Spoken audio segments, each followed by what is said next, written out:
우리가 얼뜻 보면요, 빨리 분별하는 것은 기도예요. 그렇죠? 식당에 가서도 밥 먹을 때 가만히 보면요, 기도하고 잠시라도 눈을 감고 기도하는 사람은 저 사람 교회 다니는 사람인가 보다, 예수 믿는 사람인가 보다. 그렇죠? 여러분 다 기도하시죠? 그냥 막 먹어버려요? 그러진 않죠? 우리 집에 강아지도 기도하고 밥 먹어요. 잠잘 때도 믿는 사람과 안 믿는 사람의 차이는, 예수님 믿는 사람은 하루를 돌아보면서 짧은 시간이지만 오늘도 참 감사해요. 기도해요. 아침에 눈을 뜨고 일어나면요, 그저 헐레벌떡이 아니고 그래도 잠시, 하나님 지난 밤에 잘 잤어요, 오늘 하루도 하나님 도와주세요, 기도해요. 맞죠? 예수 믿는 사람들은요, 남의 집에 방문을 해도요, 그 집에 딱 들어가면요, 그 집에 가서 먼저 뭘 해요? 기도해요. 여러분 하시죠? 야, 화초가 잘 자랐네, 냉장고는 언제 바꿨어? 여러분 그러질 않죠? 그 예수 믿는 사람은 남의 집에 방문할 때도 항상 가서 먼저 기도하지. 교회에 나왔을 때는 당연하고, 예배드리러 왔을 때에 제일 먼저 하는 게 뭡니까? 하나님 앞에 기도하는 거예요. 여러분 예수 믿는 사람들에게 있어서 가장 친근한 단어라고 하면 기도라고 말할 수 있을 거예요. 왜냐하면 언제 어디서나 항상 기도하기 때문에. 맞죠? 근데 제가 이렇게 이야기하면 또 찔리는 사람도 있을 수 있어요. 그거 하는 거야? 하시는 거예요. 그래서 언제 어디서나 항상 기도. 그것이 우리 예수 믿는 사람들의 특징입니다. 그럼 또 이런 질문을 할 수 있어요. 목사님, 교회 안 다니는 사람들 기도 많이 해요. 맞아요. 이슬람 다니는 사람들은요, 회교권 있는 사람들은 우리가 더 많이 기도해요. 길바닥에서도 막 그냥 막 카페트 깔고 기도하는 거 보셨죠? 엄청 기도합니다. 불교 있는 사람들도 기도 엄청 합니다. 그분들도 기도를 많이 해요. 근데 보면요, 사도행전 17장에 사도 바울이 아테네에 갔어요. 아테네가 어떤 곳이에요? 그 당시에는 철학의 도시, 지성의 도시, 엄청 기대를 가지고 갔어요. 그런데 그게 우상이 얼마나 많은지, 우상의 이름이 막 그냥 붙이다 없어가지고 나중에는 알지 못하는 신, 이런 것도 있더라. 우상이 하도 많아가지고 그 사람들이 알지 못하는 신도 있더라는 거예요. 그래서 바울이, 이 동네 사람들은 아주 그냥 뭐 공부하고 철학의 도시니까 이런 걸 좋아하는 줄 알았더니 이 사람들 종교심이 대단하네. 그런데 뭐예요? 알지도 못하는 신에게 이렇게 숭배하고 있구나. 그러면서 어떻게 해요? 여러분은 알지 못하는 신에게 숭배하고 예배하고 하지만 나는 내가 믿는 하나님에 대해서 이야기하겠다. 그러면서 이제 복음을 전한 이야기가 나오죠. 여러분, 다른 종교에 있는 많은 사람들이 기도를 한다 할지라도 대부분이 보면요, 알지 못하죠. 우리의 기도를 받으시는 그분이 본인이 어떤 분이라고 하는 것을 분명하게 드러내주는 분은 우리 주님께서 드러내주신 거예요. 그들은 알지 못하는 신에게 기도를 많이 합니다만 뭘 해요? 주로 소원을 비는 거예요. 소원을 비는 거예요. 우리 기독교에 있어서의 기도도 하나님 앞에 소원을 비는 성격도 있지만, 우리는 기도한다고 하는 것은 어떤 의미가 있느냐 하면은 하나님의 살아계심과 하나님의 주인 되심을 선포하는 가장 확실한 표현이 바로 뭐다? 기도예요. 별로 안 놀라시네요. 여러분, 기도하는 것은, 기도가 뭐냐? 기도는 하나님의 살아계심과 하나님께서 내 인생의 주인이라고 하는 것을 드러내는 표현이 기도란 말입니다. 그래서 우리가 기도하면서 산다고 하는 것은 주님이 내 인생의 주인인 것을 내가 믿습니다. 주님이 나를 다스리는 분이신 것을 내가 믿습니다. 이것을 인정하는 거예요. 그래서 여러분 아침에 눈을 뜨면 기도하고 저녁에 잘 때 기도하고 뭐 하든지 기도하고 밥 먹을 때도 기도하고, 그 속에는요, 짧은 그 시간이지만은 바로 뭡니까? 주님이 주인이시라는 거예요. 주님이 공급자라는 거예요. 주님이 온 우주 만물의 주인이시라는 거예요. 그게 기도 속에 드러나고 표현되고 있는 줄로 믿습니다. 오늘도 예배 자리에 나와서 여러분이 기도했어요. 이 예배를 받으시는 분은 바로 주님이십니다. 오늘 내가 성삼위 하나님 살아계신 그분께 예배하러 나왔습니다. 그걸 인정하는 거예요. 근데 기도가 잘 안 돼. 교회를 오래 다녔는데 그런 기도의 습관이 잘 안 돼 있다고 하는 것은요, 그냥 단순히 습관이 안 됐어가 아니고 그 속에 이런 의식이 부족한 거예요. 주님의 존재 자체를 인정하고 주님의 주인 되심을 인정하는 것이 너무나도 약한 거예요. 그래서 오늘 이 말씀을 들으시고 여러분들이 매번 어떤 상황 속에서도 짧게라도 하나님 앞에 묵상하고 기도하고 그런 좋은 습관이 있기를 주님의 이름으로 축복합니다. 오늘은 야고보서는 그동안 신앙의 실천적인 면을 강조하는 그런 책이라고 그랬잖아요. 그렇죠? 근데 오늘 마지막 말씀으로 이제 마무리를 지어야 되겠다 생각을 했는데 마지막 말씀이 기도의 말씀이에요. 기도로 마무리하는 거예요. 아, 그렇구나. 모든 실천적인 것들이 기도가 따라주지 않으면 안 되는 거구나. 그런 생각이 있었어요. 그리고 이 야고보서는 5장까지 있는데요. 거기에 보면 기도에 대한 내용을 3번이나 이야기하고 있습니다. 야고보서 1장에 보면요. 이 야고보서를 시작하면서 바로 기도에 대한 이야기가 나오거든요. 1장 5절 6절에 보면 이런 말씀이 나와요. 모든 사람에게 아낌없이 주시고 나무라지 아니하시는 하나님께 구하십시오.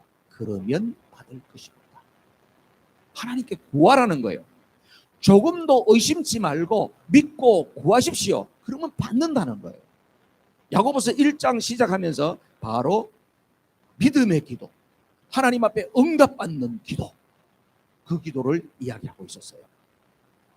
4장쯤 가면요, 또 기도에 대한 이야기가 나와요. 여러분들도 기도를 많이 했는데 뭐 기도를 하나님이 잘 안 들어주시는 것 같아. 또 이런 분 계시잖아. 요즘에는 한국엔 또 사람들이 약삭 빨라. 기도를 하나님이 초신자 때는 기도를 잘 들어주고 오래 신앙생활하면 또 기도가 잘 응답이 안 된다고 또 이렇게 사람들이 생각한다네. 그래가지고 인생에 중요한 문제가 있으면 초신자한테 가서 기도해달라는 사람이 있대요. 아들 대학 입시나 이런 거 있을 때 가지고 초신자한테 가서 기도해달라는 사람이 있다네. 세상에. 여러분 야고보서 4장에 나오는 말씀은 바로 뭐냐 하면 우리의 고민에 대한 답이 거기 있어요. 4장 2절 이하에 보면 여러분이 얻지 못하는 것을, 여러분 인생에 아주 어려운 가운데 있고 힘들어서 나는 왜 이럴까 하는 분, 얻지 못하는 것은 구하지 않기 때문에, 구하지 않아서 그렇다. 하나님 앞에 구체적으로 기도의 제목을 알아야 되는데 그저 두리뭉실하게 하나님이 줘도 그만 안 줘도 그만 알아서 하세요 뭐 이래가지고는 안 된다는 거지. 하나님 앞에 기도가 구체적으로 구해야 된다는 거예요. 그러면 나는 많이 구했어요. 구했는데도 얻지 못하는 것은 자기가 쾌락을 누리는 데 쓰기 위해서 잘못 구하는 거예요. 아, 그렇구나.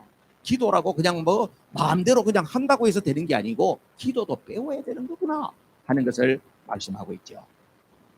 여러분 오늘 읽은 5장 말씀 마지막에 13절 이하에 나오는 이야기는 야고보서의 결론이라고 말할 수도 있는데 거기에 기도에 대한 이야기가 나오잖아요. 누가 기도해야 되느냐, 어떻게 기도해야 되느냐, 그렇게 기도하면 뭐가 좋으냐, 이런 내용이 나온다 이 말이에요. 누가 기도하래요? 기도할 사람이 누구래요? 오늘 읽은 말씀 가운데에선 기도해야 될 사람이 누구이냐? 고난당한 자가 있느냐, 병든 자가 있느냐, 죄 가운데 있는 자가 있느냐, 뭐하라고? 기도해라, 이렇게 말하죠. 13절 말씀 보세요. 13절 다 같이 시작. 여러분 가운데 고난을 받는 사람이 있습니까? 그런 사람은 기도하십시오 했어요. 어떤 사람? 고난당하고 있는 사람. 여기서 말하는 고난이라고 하는 것은 내가 살아가는데 견디기 힘든 모든 시험거리, 모든 어려운 일들, 그걸 보고 고난이라고 말해요. 오늘 야고보 선생님이 이야기하고 있는 이 환경 속에서는 초대교회 당시에 있는 사람들도 살아가면서 우리가 겪는 고통을 똑같이 겪었겠지요.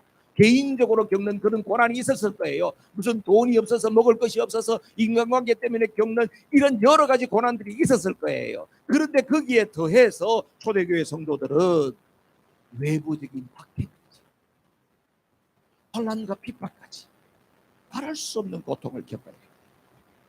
그들을 향하여서 지금 야고보가 뭐라 그래요? 고난당하고 있느냐? 기도해요. 기도가 답이라는 거예요. 여러분 시편의 다윗도 보면은 왕이 돼가지고 대단한 성군이라고 불려지는 그런 때가 있었지만 사실은 그 되기 이전에는 10여 년 동안 말할 수 없는 고통을 겪었어요. 여러분, 누군가가 날 잡으려고 삼천의 군사를 끌고 다니면서 그 땅을 샅샅이 뒤진다고 생각해 보세요. 여러분, 하루라도 살겠는가? 그렇죠?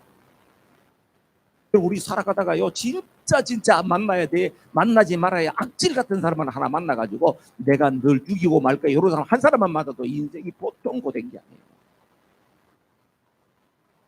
다윗은 사울이 삼천 군사를 이끌고 다니면서 그 상황 속에서 시편 50편 15절에 이런 말씀을 해요. 이런 고백을 해요. 다 같이 시작. 그리고 재난의 날에 나를 불러라. 내가 너를 구하여 줄 것이요 너는 나의 영광을 돌리게 될 것이다. 그 고난 가운데 깨달음. 환난 날에 나를 부르라.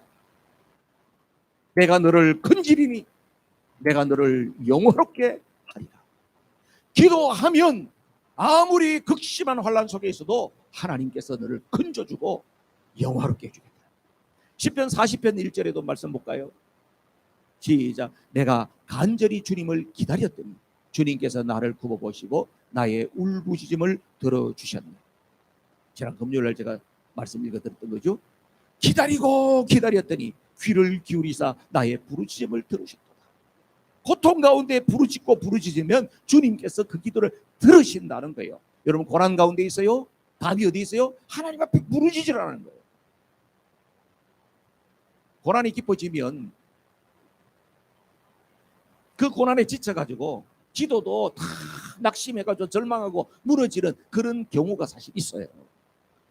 여러분, 오늘 이 말씀을 들으시고 고난 가운데 있는 분이 있다고 하면 다시금 하나님 앞에 부르짖어서 기도가 회복되는 축복의 시간이 되기를 주님의 이름으로 축복합니다. 여러분, 고난 없이 평탄하게 그냥 인생을 살고 신앙생활도 평탄하게 좀 했으면 좋겠다. 여러분, 그랬으면 좋겠죠. 근데 이 세상에 호흡하는 생명체 가운데에서, 사람 가운데에서 그런 사람 한 사람도 없어요. 크든 작든 다 고난의 터널을 지나게 돼 있어요. 특히 우리 이민사회에서 만나는 사람들은 다 그 히스토리를 들어보면 다 책 몇 권을 쓰게 돼 있어요. 그렇죠? 근데 하나님께서 우리에게 이런 고난의 때를, 고난의 이 길을 걷게 하신 이유가 뭘까요? 기도. 하나님께서는 우리를 다듬으시는데요. 언제 우리를 다듬으시는가? 잘 먹고 잘 살고 편안하고 안정된 상황 속에서 우리를 다듬으시는 것이 아니고 환난과 어려움과 고난과 말할 수 없는 사방 우겨쌈을 당한 같은 그런 절망 좌절 가운데에서 하나님은 일하시고 하나님은 우리를 다듬으시는 줄로 믿습니다. 그래서 뭘 만들어요? 하나님의 위대한 작품 포이에마를 만드신다 하는 것입니다. 이사야 63장 9절에 이런 말씀이 나오더라고요. 하나님은 그들의 모든 환난에 동참하신다. 여러분, 환난 당하고 어려움 당할 때 누군가가 내 옆에 위로자가 있다 그러면 얼마나 감사해요. 그 위로자가 누구세요, 여러분? 내가 진짜 힘들고 어려울 때에 내게 위로자가 있습니다. 누구예요? 내 남편이에요? 내 아내예요? 내 자식이에요? 김병의 효자 없다고. 김병의 효자 없대요.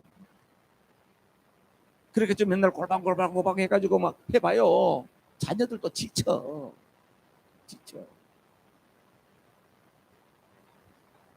자녀들도 지키는데 뭐 그냥 뭐 영감이야 뭐 더 빨리 지치지. 여러분, 자식이면은 어때요? 자식이면 그러다는 끝까지 나는 옆에서 지킬 것 같죠? 그것도 안 그래요. 제가 아는 분 중에서 자식이 정말 너무 힘든 장애를 갖고 있는 부모님이 계세요.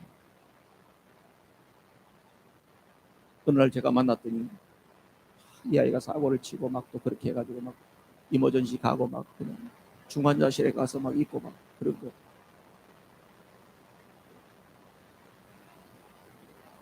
그러더라고요. 목사님, 내가 애비로서 그러면 안 되지.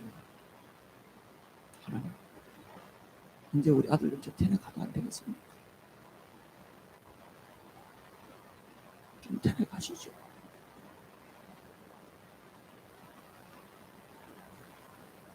그런 마음이죠. 너무 힘들어요. 여러분 아파하고 신음하고 고통할 때 가장 가까운 곳에서 나와 함께 하시는 게 누구예요? 예수님밖에 없어요. 그래서 예수님은 우리에게 임마누엘이라고 해요. 하나님이 우리와 함께 있죠. 성령님밖에 없어요. 파라클레토스, 그분은 보혜사네, 그분은 위로자네, 그분은 상담자가 되신다. 영원토록 우리와 함께 하시는 분이에요. 환난과 고통 가운데에서 자식도 내가 믿었던 사람도 다 내 마음에 그렇게 쏙 들지 않고 섭섭하다 할지라도 주님이 나와 함께 하신다는 사실을 믿으시기를 바라요. 그 고난 중에 누구를 찾아라고? 그 주님께 부르짖으라는 거예요. 고난당한 자가 있느냐? 기도해라 하는 이야기가 바로 그런 의미예요. 두 번째는 병든 자죠. 14절 말씀 보세요. 14절 다 같이 시작. 여러분 가운데 병든 사람이 있습니까? 그런 사람은 교회의 장로들을 부르십시오. 그리고 그 장로들은 주님의 이름으로 그에게 기름을 바르고 그를 위하여 기도하여 주십시오. 아멘. 장로들을 부르래요. 내 마음에 드는 장로님 좀 오시오 이게 아니고, 목사님 좀 오시오 이게 아니고 장로들을 부르라는 거예요. 이건 뭘 말할까요? 공동체를 이야기하는 거예요. 성도들에게 어려움이 있으면 누구에게 이야기한다? 교회 공동체에 알리라는 거예요. 교회 공동체에 알리는 데 대해서 부담이 되는 사람도 있을 거예요. 아이고 뭐 목사님 그런 소리 해봐야 뭐 소문이나 나지. 그 공동체 자체가 영적 신뢰가 없어서 그러는 거예요.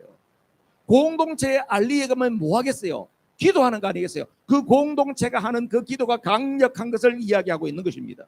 그래서 교회를 대표하는 장로들이 환자를 신방하고 기도하라 하는 이야기예요. 이게 하나님이 정해주신 원칙이에요. 그럼 여러분 힘들고 어려울 때에 기도 요청하세요. 기도 모임에 와서 내가 이러이러한 어려움이 있습니다. 여러분 저를 위해서 기도해 주세요. 그게 믿음이에요. 예배 끝나고 나서 나갈 때 목사님 내가 기도가 필요합니다. 기도해 주세요. 그것도 믿음이 있어야 그 소리도 한다니까. 그게 믿음의 기도예요. 그런데 오늘 주목할 단어가 있어요. 장로들은 뭘 해요? 주님의 이름으로 그에게 뭘 발라래요? 기름을 바르래. 기름을. 우리는 기름을 이렇게 잘 안 바르는데요. 우리 여기 같이 쓰는 스페니시 교회하고 여기 레마 교회 있잖아요. 이 사람들이 예배 시간마다 기름을 발라. 그렇죠. 저기 기름이 있잖아요. 그 어느 날은 보니까 맨날 여기 무슨 기름이 그냥 뭐 미끌미끌미끌해. 그래서 이 기름을 바르고 나서는 뒤처리는 좀 잘해주소. 그랬더니 이제 좀 깨끗하게 해놓고 가는 거예요. 그분들은 요 말씀을 따라서 늘 기름을 발라요. 아픈 사람 있으면 기름 바르고 기도하고 늘 그렇게 하거든요. 미국 교회도 가보면요. 기름 요만한 기름이 있어가지고 늘 지우기도 할 때 그런 기름을 바르면서 많이 쓰죠. 기름을 바르라는 게 뭘까요? 옛날에는 이렇게 좋은 약들이 없었어요. 그 기름 자체가 식용도 되지만은 의료용이었어요. 의료행위를 얘기하는 거예요. 그러니까 환자에게 기도도 하지만 바로 뭐라고? 의료적인 방법이 필요할 때에 그것을 쓰라는 거예요. 여러분 우리가 치료하는 방법이 여러 가지가 있겠지요. 병에 걸렸을 때에 여러분들은 어떻게 치료하시겠습니까? 보통 이 세 가지 방법을 씁니다. 첫 번째는요. 모든 다른 외부적인 치료 행위를 다 거부하고 나는 오직 믿음으로 기도해서 하나님께서 나사주기를 나는 기도하고 그렇게 하겠습니다. 목사님 저는 병원 안 갑니다. 뭐 이런 사람도 있어요. 물론 그렇게 해서 많은 기적과 또 간증이 있죠. 또 반면에 이런 사람도 있어요. 어떤 목사님을 만났는데 제가 목사님 그 말이야 워싱턴 에리아에 어떤 목사님이 있었는데 자기 처제가 그 교회 열심히 했는데 암이 걸려가지고 수술을 해도 그때 치료로 나을 수 있는데 목사님이 믿음으로 기도하면 된다 그래가지고 치료를 거부하고 그래서 세상을 떠났어요. 나는 워싱턴만 가면 그 목사 생각나요. 화나요. 두 번째 방법은 이런 거예요. 치료도 받고 믿음으로 기도도 하고. 여러분 괜찮아요? 치료도 받고 믿음으로도 열심히 기도하고 이렇게 치료하는 사람이 있어요. 세 번째는 이런 사람이 있어요. 기도한다고 되겠어? 나는 잔사 합긴세 좋은 의사 만났어. 그 양반이 시킨 대로 하면 다 돼. 그래가지고 맨날 약자랑 의사 자랑하면서 그 사람들을 철저하게 신뢰하면서 치료받겠다고 하는 사람이 있어요. 어떤 게 좋은 것 같아요, 여러분? 1번, 2번, 3번. 미국의 듀크 대학의 의료팀들이 이런 병원에서는 다 임상도 결과 실험들을 많이 하잖아요. 어떤 분들이 연구한 거에 보면 이렇대요. 매주 교회에 나가면서 규칙적으로 신앙생활을 하는 사람들은 그렇지 않은 사람보다도 병원에 입원할 가능성이 적다는 것을 발견해요. 여러분도 열심히 주일날 신앙생활 잘하면 건강도 좋아진대. 제 이야기가 아니고 그 의료진에서 설문조사를 오랫동안 해보니까 그렇대요. 그리고 그런 사람이 입원을 했더라도 신앙생활 하지 않는 사람들보다도 병원에 입원해 있는 시간이 짧더래. 짧다고요. 무슨 이야기일까요? 그럼 목사님 빨리 죽었다는 이야기예요? 빨리 죽었다는 이야기하면 내가 이걸 왜 이야기하겠어? 빨리 퇴원을 다 하더라는 거죠. 치료 효과가 빠르더라 하는 이야기죠. 그러니까 뭐예요? 여러분 의료적인 여러 가지 방법을 우리가 취하지만 거기에 믿음을 보태서 하나님 앞에 기도하고 그럴 때에 더 탁월한 효과가 있더라. 할렐루야. 자, 세 번째로는 죄를 범한 사람들은 어떻게 하라? 기도해야 돼요. 15절 다시 한번 볼까요? 15절. 자, 믿음으로 시작. 믿음으로 간절히 드리는 기도는 병든 사람을 낫게 할 것이니 주님께서 그를 일으켜 주실 것입니다. 또 그가 죄를 지은 것이 있으면 용서를 받을 것입니다. 아멘. 죄를 지은 것이 있으면 용서를 받을 것입니다. 이것은 어떤 의미일까요? 여러분 우리가 어떤 병을 가지고 있을 때에 병은 죄의 결과다 이런 시각으로 바라보게 되면은 그런 상당히 좀 무리해요. 병든 사람들을 볼 때마다 무슨 못된 짓을 해서 저렇게 병이 걸렸대 이렇게 생각하는 사람은 그 사람이 아주 상당히 왜곡된 생각을 갖고 있다 이 말이에요. 여러분 병은요 죄의 결과로 병이 올 수 있어요. 그렇죠? 술, 담배 많이 잡수고 그냥 그렇게 하신 분들, 이 중독자들 이런 사람들 보면 병이 옵니다. 마약 같은 거 이런 거 많이 드시고 대마초 맨날 피고 댕기면서 그냥 콜록거리고 댕기고 이런 사람들 다 병 잘 걸립니다. 요즘 애들도 막 게임 중독하느라고 맨날 게임 중독에 빠진 애들 이런 애들 그냥 병 잘 걸립니다. 성적으로 아주 그냥 문란하고 타락한 사람이 에이즈 걸리고 이런 병 다 걸립니다. 그런 거 들었고요. 죄의 결과로 오는 병 맞아요. 예수님께서도요 많은 치유 사건을 이루실 때에 보면 이렇게 고치실 때가 있어요. 내 죄 사함을 받았습니다. 보셨죠? 예수님께서 고치실 때에 그냥 병 나아라 이렇게 안 하고 내 죄 사함을 받았느니라.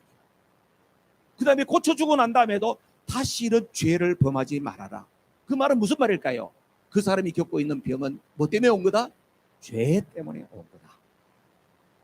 그러나 이 세상에 있는 모든 병을 다 그 사람 죄 지어서 온 거다. 그렇게 보면 안 된다 이거예요.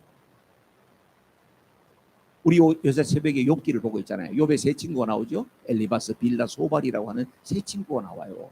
욥의 고난은 여러분들 다 아시잖아요. 하나님께서 욥을 칭찬하니까 사단 마귀가 너무 시기가 나가지고 아이고 하나님 저 욥도 좀 고생 좀 해보세요. 하나님 원망하고 저주할 거예요. 그렇게 해가지고 이 사단 마귀가 욥을 그렇게 시험하잖아요. 그런데 이 친구들은 와서 뭐라고 그래요? 욥이 당하고 있는 이 모든 고난을 어떻게 해석합니까? 네가 얼마나 못된 짓을 했으며 네가 우리에게 볼 때는 겉으로는 경건한 척 그러더니 네가 얼마나 못된 짓을 자식이 한꺼번에 다 죽냐? 세상에 다 심는 대로 거두는 것이지. 세상의 이치가 인과 응보지. 원인이 있으니까 결과가 있는 것이지. 네가 지금 이렇게 되고도 정신을 못 차리냐? 너 회개해. 내가 친구니까 나한테 이런 이야기 해주는 거야. 맞아요? 이 세 친구가 나중에 하나님 앞에 얼마나 책망도. 그러니까 여러분, 모든 것이 죄는 아니지만 우리가 병이 있고 어려움이 있을 때는 어떻게 해요? 하나님 앞에 회개하고 하나님 앞에 기도하면 내가 몰랐던 죄가 있을지라도 주님께서는 그 일로 인하여서 낫게 하시고 고치시고 치유하신다. 우리가 다른 사람을 판단 정죄할 건 아니지만 내가 죄 가운데 있다. 그러면 하나님 앞에 회개하고 돌이키게 될 때에 하나님의 치유가 임한다고 하는 것을 말씀하죠. 그 다음에 오늘 거기에 보니까 죄를 고백하는 것도 나오고요. 그 다음에 서로 죄를 고하는 것에 대한 이야기가 16절에 나오거든요. 16절도 보세요. 16절 시작. 그러므로 여러분은 서로 죄를 고백하고 서로를 위하여 기도하십시오. 그러면 여러분은 낫게 될 것입니다. 의인이 간절히 비는 기도는 큰 효력을 냅니다. 아멘. 서로 죄를 고백하면서 기도하는. 여러분, 문제가 있을 때 하나님 앞에만 기도하면 되는 것이 아니고 서로 죄를 고백하면서 기도하는. 이게 무슨 뜻일까요? 하나님과의 기도를 통하여서 나는 모든 문제가 해결됐다, 그걸로 끝, 이게 아니라는 거죠. 여러분, 레위기 5대 제사 가운데 보면 속죄제가 있고 속건제가 있잖아요. 속건제는 반드시 어떻게 해요? 보상을 해줘야 될 것은 보상해줘야 되고 사람과의 관계 속에서 일어나는 문제들을 해결하라는 거예요. 그래야 하나님께서 기도를 들으신다는 거죠. 홧김에 막 친구들하고 싸워가지고 어떻게 해가지고 막 친구가 잘못해가지고 막 이빨이 부러졌어.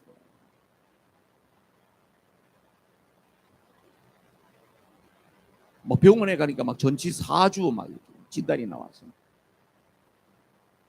그러고 나중에 정신을 차리고 나서 보니까 때린 친구가 보니까 예수님 믿는 친구예요. 새벽 기도에 가가지고 하나님 잘못했어요. 내가 이 성질이 급해가지고 어쩌다 이렇게 됐어요. 하나님 용서해 주세요. 기도했더니 하나님께서 말할 수 없는 위로를 주는 거예요. 할렐루야. 하나님 용서하셨구나. 그리고 끝. 그게 아니래요. 하나님 앞에 그렇게 기도했으면 어떻게 해요? 그 다음에는 그 친구를 찾아갔어. 기도에 내가 죽을 놈이 있어. 내가 어쩌다가 이렇게 된, 또 내가 그래. 내가 오늘도 새벽에 가서 하나님 앞에 너무 참 많이 눈물로 회개했네. 자네가 내게 어떤 벌을 내리면 난 달게 받겠네. 나를 용서해 주고. 그럼 어떻게 해요? 두들고 맞춘 친구가 이렇게 붕대를 들들 감고 이러면서 하는 이야기가, 그래 이놈아, 난 너를 영창을 보낼 거야 이놈아. 이렇게 하면 안 된다 이것이. 그래, 네가 그렇게 한 것도 잘못은 맞지만 나도 너 성질을 돋궈서 참 미안하네. 우리가 불미스럽게 이렇게는 됐지만은 그래, 없었던 일로 하고 우리 우정은 변치 말지. 이렇게 해서 서로 용서와 화해가 이루어집니다. 시편 38편 18절 말씀 보실까요? 다 같이 시작. 진정으로 나는 나의 잘못을 털어놓고 나의 죄 때문에 괴로워하지마. 다윗이 하나님 앞에 고백하면서 자기의 죄를 털어놓고 슬퍼한다는 거예요. 여러분, 하나님께서 우리의 기도를 들으신다고 하는 것은요, 내가 진짜 죄인이라고 하는 사실을 알고 슬퍼하면서 하나님 앞에 애통해하면서 기도할 때 하나님이 감동받으세요. 용서해 주세요. 정치인들 같은 그런 사과하면 안 돼요. 요새 정치인들 사과하는 거 보면 참 기가 막혀. 그죠? 못된 짓거리 하고 나서 여론에 떠밀리고 보는 거야. 여론이 어떤가를 보는 거야. 그래서 자기가 사과를 안 하면 안 될 것 같으면 그때 심히 유감스럽게 생각합니다. 유감 같은 소리 안 해. 그런 사과를 받고 나서 마음이 녹아지겠어. 사과를 해야 되는데 그저 등 떠밀려가지고 할 수 없이 그냥 유감스럽게 생각합니다. 근데 유감이 뭔지를 봤어요. 원래는 유감이라는 게 그런 뜻이 아니잖아요. 그런데 하도 그렇게 쓰니까 이게 뭔가 사과의 의미로 쓰이긴 한데요. 잘못했으면 잘못돼 그래야지. 요한일서 1장 9절 말씀 다 같이 읽읍시다. 시작. 우리가 우리 죄를 자백하면 하나님은 신실하고 의로우신 분이셔서 우리 죄를 용서하시고 모든 불의에서 우리를 깨끗게 해 주실 것입니다. 아멘. 아멘이시죠? 자백하며 하나님, 내가 잘못했습니다. 내가 죄인입니다. 내가 또 넘어졌습니다. 하나님이 말할 수 없는 은혜를 주심에도 불구하고 내가 아직도 이 모양입니다. 주님 용서해 주세요. 이게 바른 기도예요. 자, 그 다음에 기도에 대한 누가 기도해야 되느냐? 누가 얘기했죠? 고난당하는 자가 있느냐? 고난당하는 자. 병든 자가 있느냐? 죄 지은 자가 있느냐? 하나님 앞에 기도해야 됩니다. 기도로 풀어가야 됩니다. 자, 그러면 그 기도를 어떻게 해야 되냐? 첫 번째로는 믿음으로 기도하는 거예요. 15절 말씀에 우리 이런 말씀이 있었죠. 오늘 본문 15절에 보면 믿음의 기도, 간절히 드리는 믿음의 기도는 병든 자를 낫게 한대요. 여러분, 마가복음 11장 24절에도 이런 말씀이 있어요. 다 같이 마가복음 11장 시작. 그러므로 나는 너희에게 말한다. 너희가 기도하면서 구하는 것은 무엇이든지 이미 그것을 받은 줄로 믿어라. 그리하면 너희에게 그대로 이루어질 것이다. 아멘. 예수님께서 말씀하셨어요. 믿음으로 기도해요. 마가복음 9장 23절에도 이런 말씀이 나옵니다. 시작. 예수께서 그에게 말씀하셨다. 할 수 있으면이 무슨 말이냐? 믿는 사람에게는 모든 일이 가능하다. 아멘. 믿음으로 할 때에 불가능이 없다는 거예요. 여러분, 믿음은 어떻게 생기는 거예요? 믿음은 여러분, 신뢰감은 어떻게 생기는 거예요? 친구 관계도 이렇게 그 신뢰감이 생겨야 되잖아요. 신뢰가 어떻게 생기는 겁니까, 여러분? 에? 믿지. 믿으니까 어떻게 믿어지냐고. 이 사람하고 신뢰가 어떻게 생기냐고. 목사님, 저는 사람 볼 줄 알지만 딱 보면 신뢰가 생깁니다. 딱 보면 신뢰 생겨요. 난 미국 와서 딱 보면 신뢰가 생겨서 딱 봤다가 그냥 한두 번 내가 그냥 힘든 게 아니었어. 신뢰는 그렇게 생기는 게 아니에요. 어떻게 생겨요? 좋은 경험들이 쌓이고 쌓여서 신뢰가 생겨요. 맞죠? 좋은 경험들이 쌓이고 그러면 신뢰가 생겨요. 우리가 하나님을 믿는다고 하는 것도요, 그 믿음이 어떻게 생기는지 아세요? 믿음이 어떻게 성장하시겠어요?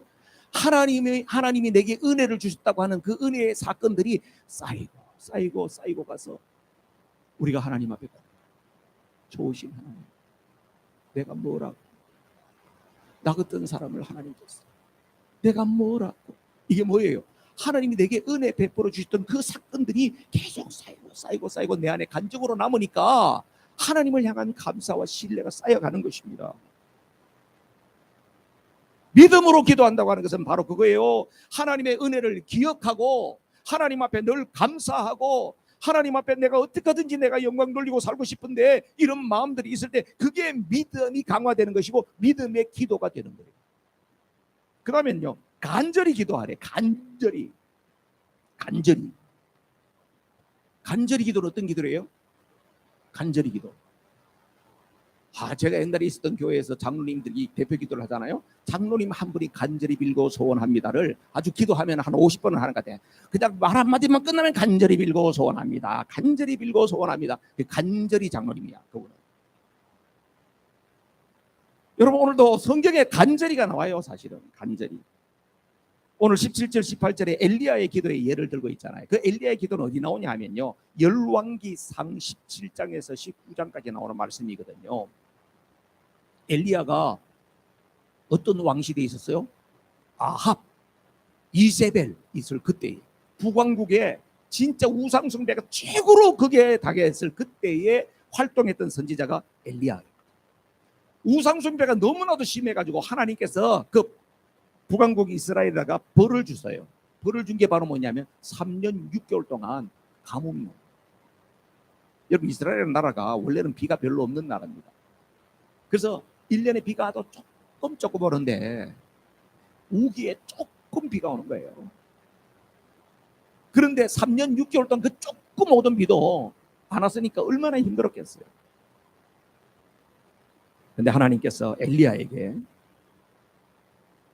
기도하게 하시잖아요. 엘리야가 기도를 해요. 그래서 엘리야가 기도를 해가지고 하늘에서 3년 6개월 동안 비 안 온 곳에 하늘에서 비가 내리고, 엘리야는 대단한 분입니다. 갈멜산에서 바알 선지자 아세라 선지자라고 대결할 때는 하늘에서 뭐가 내려왔어요? 불이 내려왔잖아. 야, 엘리야는 하늘에서 막 불을 땡겨 내리고 막 물이 쏟아지게 하고 이런 분. 그 엘리야가 어떻게 했대요? 5장 17절 야고보서 5장 17절 엘리야는 시작. 엘리야는 우리와 같은 본성을 가진 사람이었지만 비가 오지 않도록 해달라고 간절히 기도하니 3년 6개월 동안이나 땅에 비가 내리지 않았으며. 어떻게 기도했다고요? 간절히 기도했다는 거예요. 엘리야의 기도는 하나님 앞에 간절히 기도했다. 18절에 보세요.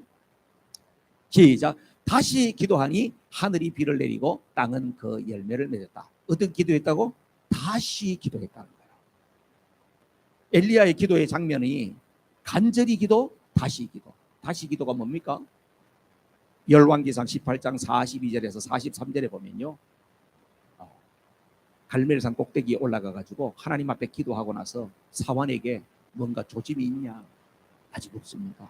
그럼 또 기도하고, 조짐이 있냐? 또 기도하고, 다시 몇 번? 7번 반복해요. 저쪽에서 손바닥만한 구름이 보입니다. 응답될 때까지 기도했대요. 근데 엘리야가 기도를 했는데 어떻게 기도했는지 보실래요? 저기 아합이 시작. 아합이 올라가서 음식을 먹었다. 엘리야는 갈멜산 꼭대기로 올라가서 땅을 바라보며 몸을 굽히고 그의 얼굴을 무릎 사이에 넣었다. 못했어요. 엘리야의 기도의 자세야. 여러분 저기에 보면 어떻게 해요? 엘리야가 기도했던 그 땅은요, 여러분들 어디 뭐 공원에 있는 잔디밭이 아니에요. 이스라엘 나라는 척박한 광야예요. 3년 6개월 동안 비가 나니까 먼지가 펄펄 나고 돌짝밭 같은 그런 광야예요. 그친 광야예요. 거기에서 어떻게 했다고요? 무릎을 꿇고 얼굴을 무릎 사이에 넣었대요. 오늘 집에 가서 반드시 한번 해보세요. 그렇게 되는지. 전 해봤어. 어제 설교 준비하다가 해봤어. 앉아가지고 해봤어. 배가 나와서 안 들어가더만. 억지로라도 해봤어. 그래도 엘리야 흉내를 내보려고. 당이 오는 줄 알았어요. 아이, 큰일 났다. 안 되겠다. 엘리야는 어떻게 그렇게 했을까요? 엘리야는 기도의 습관이 그렇게 되어 있었던 사람. 오랫동안 그 일을 반복해왔기 때문에 기도의 습관이 그렇게 되어 있었겠죠. 그리고 여러분, 땅바닥에 엎드린다는 것은 바로 뭘 말합니까? 하나님 앞에 절대적으로 항복, 하나님 앞에 손을 드는 것. 기도의 자세가 너무나도 겸손했다는 거죠. 저는 이 말씀을 보면서 요즘에 우리는 너무 기도를 편안하게 그냥 땅바닥에도 못 앉고 무릎은 뭐 못 꿇은 지가 너무 오래된 것 같고 말이지. 여러분 소파에 앉아가지고 기도하는데 소파에 앉아도 다리가 저리다고 그냥 앞에다 또 탁자에 또 다리를 올리고 그냥 어떤 사람은 또 안마 의자에 뒤집어져 가지고 또 기도하고. 기도의 자세가 너무나도 거만해져 버렸어.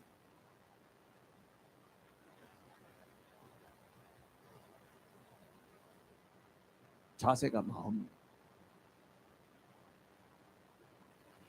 우리가 하나님 앞에 집중할 때는 좀 불편하고 힘들어도 하나님 앞에 자세를 가지고 마음을 쏟아서 기도해야 될 줄로 믿습니다. 엘리야는 언제 기도했습니까? 빗방울이 떨어질 때까지 기도했다. 여러분, 기도는 경험이 아니에요. 기도는요, 삶이에요. Here and now, 지금의 삶이에요. 기도 옛날에 했던 거 간증하라고 하면 맨날 이야기 옛날에. 그 언젠데요? 그 내가 옛날에 한국에 있을 때. 이제 그만 울고 잡소. 노루치 몽댕이 3년 울고 안 먹어가지고 무슨 약효가 있겠어. 기도는 게임이 아니에요. 전쟁이에요. 기도는 영적 전쟁이에요. 기도는 반드시 이겨야 됩니다. 기도에 반드시 승리를 누려야 됩니다. 엘리야의 기도는 간절히 기도했다. 다시 해봐. 여러분 늘 기도할 때 되면 또 그런 분 계시죠? 목사님 나는 기도하면 맨날 똑같은 기도만 해요.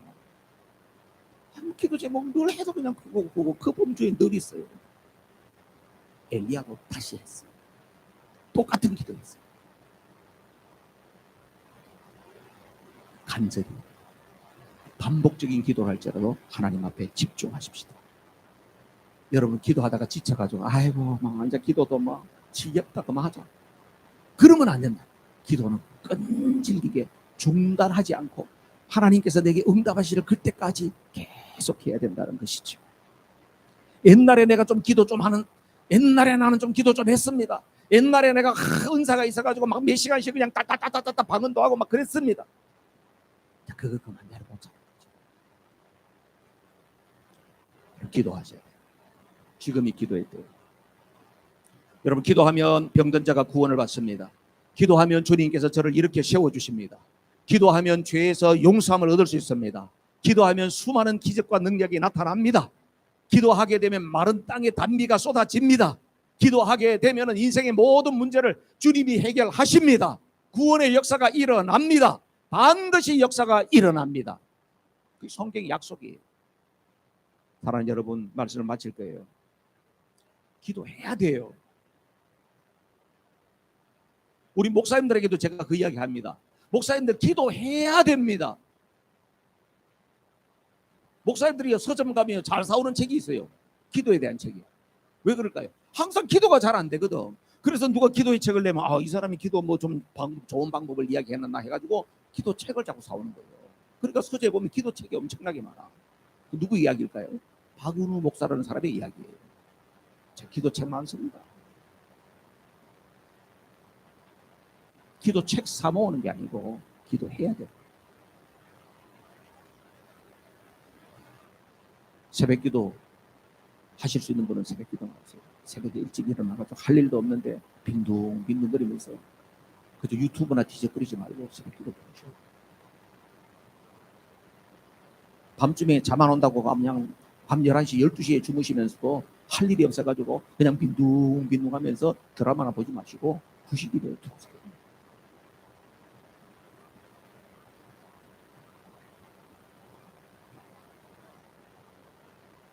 기도한다는 것은 바로 뭐라고요? 하나님의 절대 주권을 인정하는 거예요. 주님이 주인 되심을 인정하고 고백하는 거예요. 주님이 나의 왕이시라고 하는 것을 인정하는 거예요. 기도한다고 하는 것은 나는 주님 곁을 절대로 떠나지 못할 사람이고 나는 주님께 매인 자입니다. 고백이라는 거예요. 저는 개인적으로도 코로나 이후에 저도 기도가 많이 약하고 저도 영적으로 빨간 신호가 온다 하는 걸 느껴요. 그래서 기도 주간을 가게 돼요. 그동안 교회에서 그냥 뭐 금식도 하고 그랬지만 아예 교회를 떠나야겠다. 그래서 한 주간 기도하라고. 저를 위해서 여러분 기도해 주시기를 바랍니다. 특별히 저에게는 의미 있는 주간입니다. 다음 주일이 제가 미국 온 지 딱 20년 됐네요. 8월 27일. 20년을 앞두고 한 주간 동안 하나님 앞에 기도하면서 돌이켜 봐야겠다. 그런 마음이 있어요. 저를 위해서 기도해 주시고 또 저를 위해서 기도하시면서 여러분들도 기도하시면 좋겠어요. 오늘 우리 허프 미니스트리에 선생님 오셨는데 참 귀해요. 매주 보니까 거기에 있는 상황들 업데이트 하시고 기도 제목 올리시고 지금 기도해주고 계시는 분이 10분인가 계시더라고요. 기도하시고 여러분들 위해서도 여러분 기도하는 것 중요해요. 하와이 마우이 섬에서 지금 엄청난 재앙이 됐어요. 우리가 가서 크게 무슨 노력으로 몸으로 봉사 못한다 할지라도 하나님 앞에 기도하는 게 중요해요. 캐나다에서 지금 산불이 났는데 1000곳 이상이 산불이 났대요. 하나님이 이러시는지 하나님 뜻이 어디 있는지 우리는 모르면서 하나님 앞에 기도하세요. 러시아 우크라이나 전쟁이 점점 더 심해져. 엄청나게 많은 인명이 살상이 되는데 이제는 막 민간인들까지 막 그냥 막 폭격을 하는 거예요. 드론 같은 게 막 날아다니면서 이제는 전방도 없고 후방도 없어. 후방 깊숙한 데 가서 그냥 터지는 거예요. 너무나 처참해요. 지구촌에요 수많은 난민들이 있습니다. 중남미에 있는 사람들은 미국으로 돌아가려고 난민들이 엄청나게 많잖아요. 중동 지역이나 아프리카에 있는 유럽으로 가려고 난민들이 얼마나 많이. 우리는 여기 편안하게 지내기 때문에 굉장히 안정감을 갖고 살지만은 우리의 기도는 한없이 지경이 넓어져야 돼요. 그래서 하나님 앞에서 기도의 능력을 얻고 하나님 앞에 기도의 응답의 기쁨을 누리고 많은 사람들을 기도로 섬길 수 있는 저와 여러분 모두가 되기를 주님의 이름으로 축복합니다. 이 시간 우리 합심해서 기도하십시다. 하나님, 내가 회복되어야 되겠습니다. 기도는 공부가 아니에요. 지식이 아니에요. 해야 돼요. 나는 기도를 못해요, 목사님. 많이 하려고 하지 마세요. 한 3분만이라도 해야 돼요.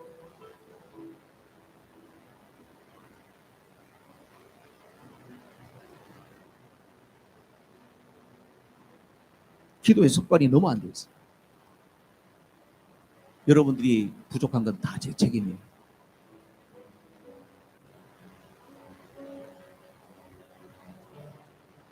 식당에 가서 밥을 먹으러 갔는데도 그냥 입으로 음식이 먼저 들어가는 사람들도 있어요. 기도의 습관이 안 되고, 성도들 간에 서로 방문을 했는데도 불구하고 앉아서 그 집에 앉아서 먼저 축복하고 기도하는 모습을 보기가 그렇게 쉽지 않다.